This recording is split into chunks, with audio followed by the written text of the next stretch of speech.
The hum of the airplane engines vibrated through the cabin, a low, steady drone that lulled most passengers into a restless doze.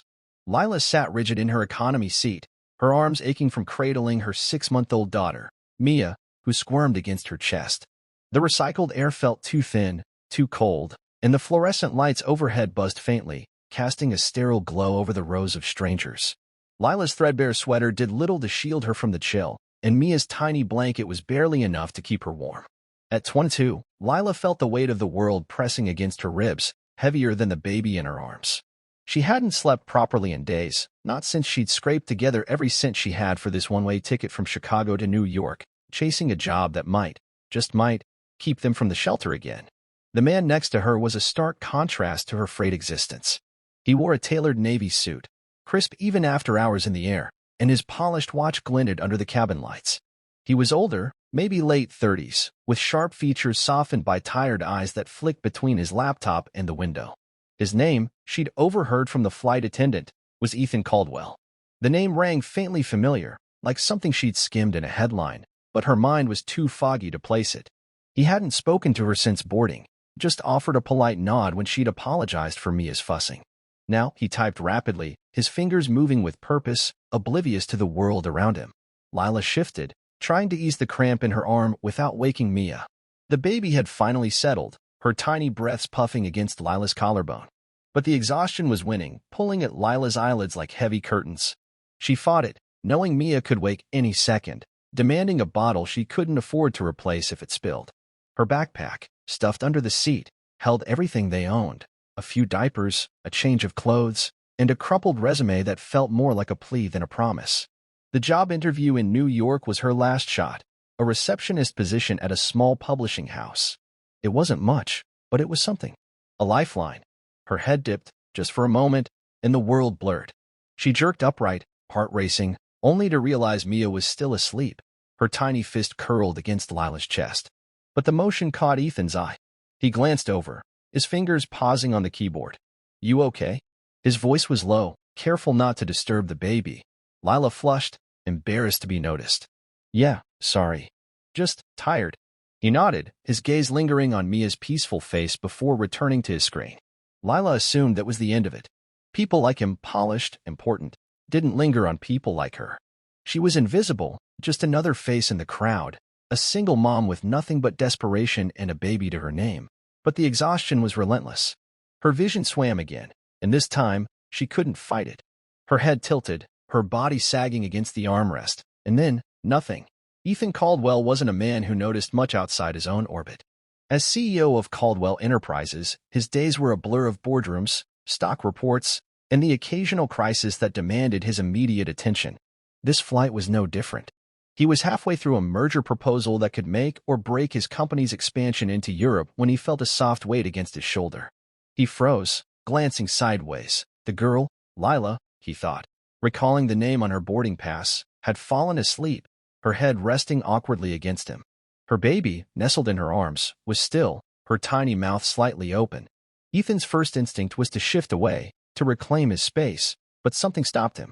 Maybe it was the way Lila's brow furrowed even in sleep, or the way her hands clutched her daughter like she was afraid someone might take her. He'd seen struggle before, hell, he'd clawed his way up from a rough childhood himself, but this was different. Raw. Real. He closed his laptop quietly, careful not to jostle her. The merger could wait. For the first time in hours, he let himself sit still, listening to the hum of the plane and the soft breaths beside him. He didn't know their story, but he could guess parts of it. The worn backpack, the way she'd hesitated before accepting the complimentary water from the flight attendant, the faint tremble in her voice when she'd apologized earlier.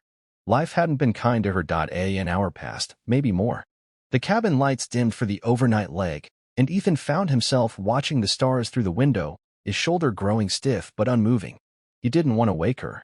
She looked like she needed the rest more than he needed his space. When the plane hit a pocket of turbulence, Lila stirred, her eyes fluttering open.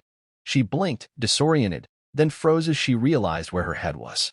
Her face flushed crimson, and she sat up so fast she nearly dropped Mia's blanket. "Oh my God. I'm so sorry," she whispered, her voice thick with embarrassment.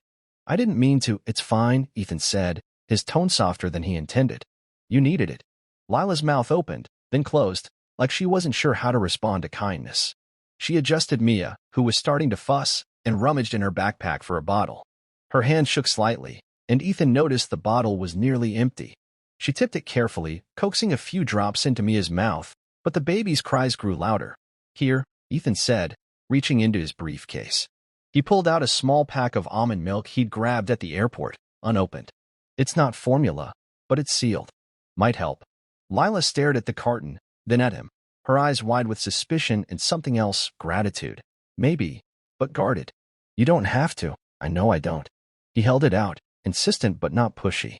"Take it." She hesitated, then accepted it with a quiet, "Thank you." She poured a little into the bottle, testing it on her wrist before giving it to Mia, who quieted almost instantly. Lila's shoulders sagged with relief, but her eyes stayed on Ethan, wary. "You're not used to people helping you, are you?" he asked, not unkindly. She gave a small, bitter laugh. "Not really. People usually look the other way." He nodded, understanding more than he let on. "Where you headed?" "New York," she said, her voice barely above a whisper. "Job interview. If I get it, maybe we can start over." Ethan didn't press for details. He could see the weight of her hope, the fragility of it. Instead, he asked, "What's her name?" Nodding toward the baby. "Mia," Lila said, her face softening for the first time. "She's 6 months." "She's beautiful," he said, and meant it. Mia's tiny fingers wrapped around Lila's thumb, and Ethan felt an unexpected tug in his chest. He wasn't a sentimental man. His life didn't allow for it. But there was something about this moment, this quiet connection in a crowded plane, that felt significant. The conversation faded as Lila focused on Mia, and Ethan returned to his laptop. Though his mind wasn't on the merger anymore. He kept stealing glances at them, mother and daughter, a unit against the world. He thought of his own mother, long gone, who'd raised him alone in a cramped apartment, working 2 jobs to keep the lights on. He built an empire since then, but moments like this reminded him where he'd come from. When the plane landed at JFK, the cabin came alive with the rustle of bags and the shuffle of feet. Lila was one of the last to stand, juggling Mia and her backpack. Ethan lingered, pretending to check his phone, though he was watching her out of the corner of his eye. She looked overwhelmed, her movements slow, like she was bracing for the next hurdle. As they filed toward the exit, Ethan made a decision. It wasn't planned, wasn't calculated like the deals he brokered daily. It was instinct, the kind he hadn't felt in years. He caught up to her in the terminal, where she stood by a bench, trying to soothe Mia, who was fussing again. "Lila," he said, and she turned, startled to hear her name. "Do you have a place to stay tonight?"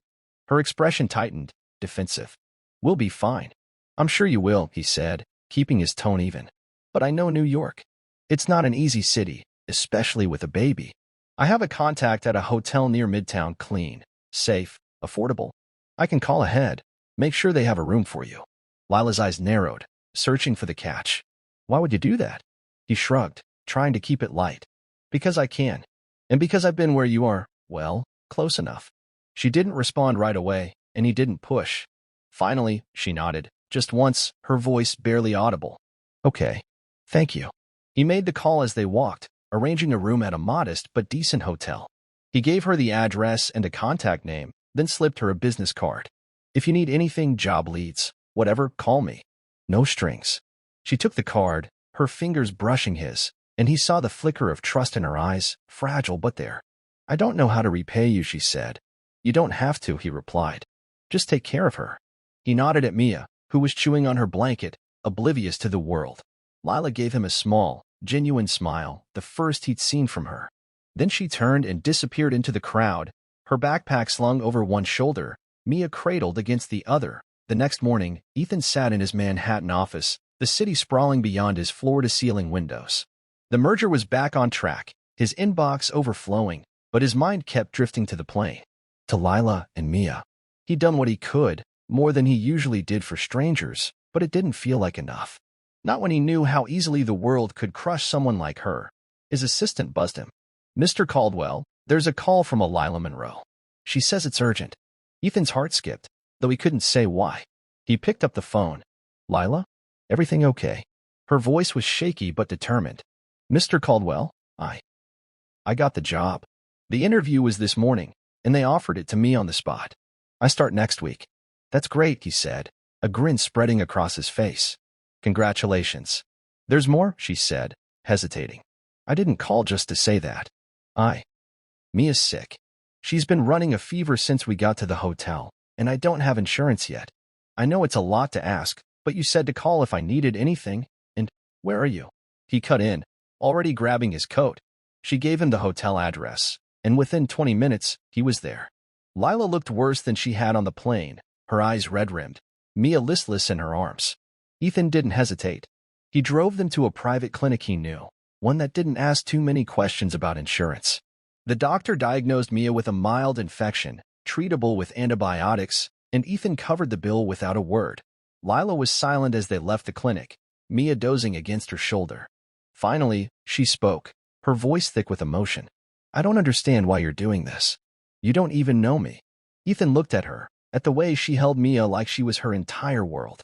I know enough, he said. And I know what it's like to feel like you're fighting alone. You're not.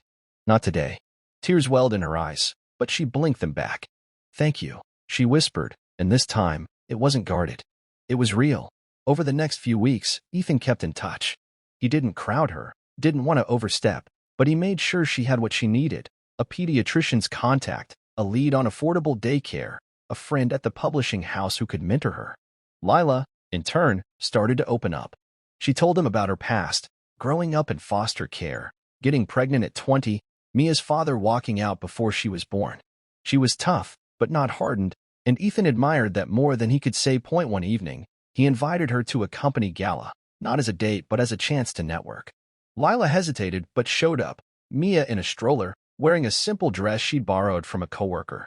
She was nervous, out of place among the glittering crowd, but Ethan stayed by her side, introducing her to editors and executives who saw her potential. By the end of the night, she'd landed a freelance writing gig on top of her receptionist job, a small step, but a start. As they stood on the balcony overlooking the city, Lila turned to him, her eyes bright. You didn't just give me a chance, she said. You gave me hope. I didn't think I'd ever feel that again. Ethan smiled, his chest tight with something he hadn't felt in years. You did the hard part, he said. I just held the door. She laughed, a sound that felt like a victory. Below them, New York pulsed with life, a city of second chances, where a single mom and a CEO could find common ground in the unlikeliest of places, a cramped airplane seat, a fleeting moment of kindness that changed everything. Years later, Lila would tell the story at her book launch, her first novel a bestseller. She'd dedicate it to Ethan, the man who'd seen her when she was invisible, who'd reminded her that humanity could still surprise you. And Ethan, sitting in the audience with Mia on his lap, would smile, knowing some deals weren't about money or power, but about the quiet, unshakable power of doing the right thing.